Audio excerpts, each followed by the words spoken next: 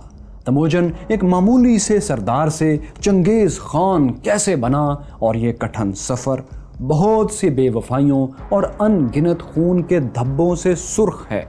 لیکن یہ سفر ہے کیا؟ میں ہوں فیصل وڑائچ، اور دیکھو سنو جانو کی منی سیریز چنگیز خان کون تھا کی دوسری قسط میں ہم آپ کو یہی سب دکھا رہے ہیں۔